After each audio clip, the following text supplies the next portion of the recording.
আসসালামু আলাইকুম। আমি professor doctor Mohammad Zafrullah YouTube channel স্বাস্থ্য কথা থেকে বলছি।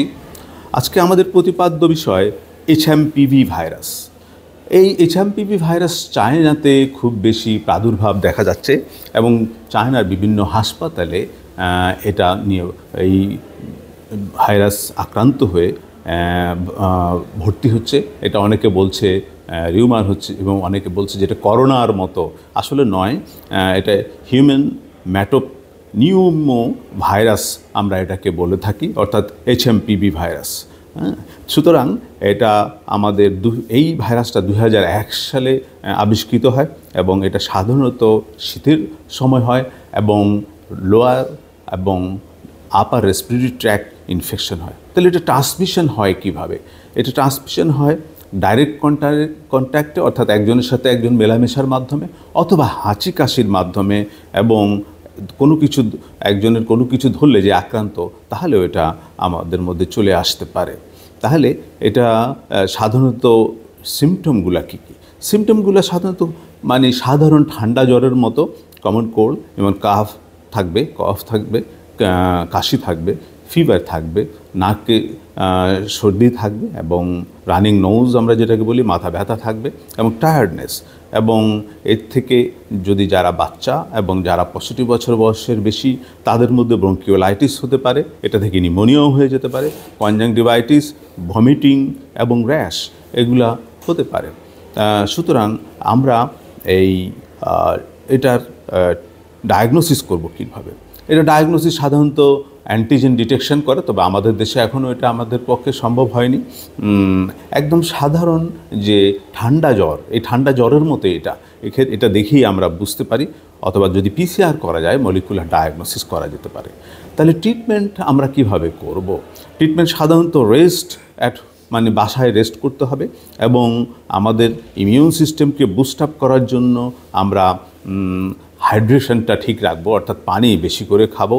এবং সিমটোম্যাটিক ট্রিটমেন্ট, অর্থাৎ যদি কোনো রকম জ্বর থাকে সেটার জন্য প্যারাসিটামল দিব।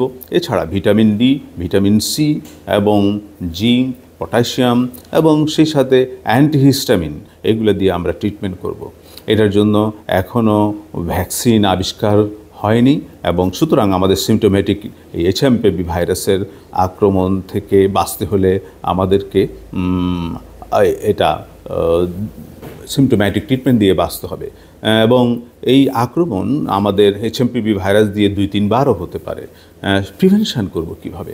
প্রিভেনশন সাধারণত আমাদের হাত ধুতে হবে এটার জন্য, এবং আমরা যখনই কোনো কিছু ধরবো তখন হাত ধুয়ে ফেলবো, এবং কোনো কিছুর এই হাঁচি কাশি হওয়ার পরে আমরা চোখ, নাক এবং মুখ এগুলোকে টাচ করব না, এবং ক্লোজ কন্ট্যাক্ট একজনের যাদের এটা প্রাদুর্ভাব হয়েছে যাদের মধ্যে, তাদের সাথে মেলামেশা কম করব এবং হ্যান্ড শেক থেকে আমরা এটা বেঁচে থাকব।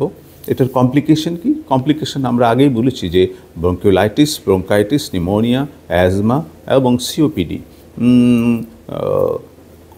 ক্রনিক অবস্ট্রাকটিভ পালমোনারি ডিজিজ এবং কানের ইনফেকশন। এবং শিশুরা বললাম যে 5 বছরের নিচের শিশুরা এবং 65 বছর বয়সের উপরের যারা, তাদের মধ্যে এই কমপ্লিকেশনগুলো দেখা দেয়। এবং ছোট বাচ্চাদের ক্ষেত্রে অনেক সময় নিউমোনিয়া হতে পারে। এবং আমরা জানি, আপনারা বিভ্রান্ত হবেন না, প্রায় দেখা যাবে যে বলছে এইচএমপিভি ভাইরাসে চায়নাতে সমস্ত হাসপাতালগুলোতে অনেক, এবং এটা করোনার মতো এরকম বলছে। তবে এটা এত ডেঞ্জারাস নয় এবং এটা নিয়ে এত ভয় পাওয়ার কিছু নেই। এবং এটা national centre for disease control তারা বলছে যে এটা যারা হসপিটালগুলোতে বেশি যাওয়া আসা করে এবং এই আক্রান্ত শিশু অথবা আক্রান্ত বয়স্ক মানুষের যার সংস্পর্শে এটা বেশি ছড়ায়, এবং এটা থেকে আতঙ্কগ্রস্ত হওয়ার কোনো কারণ নেই।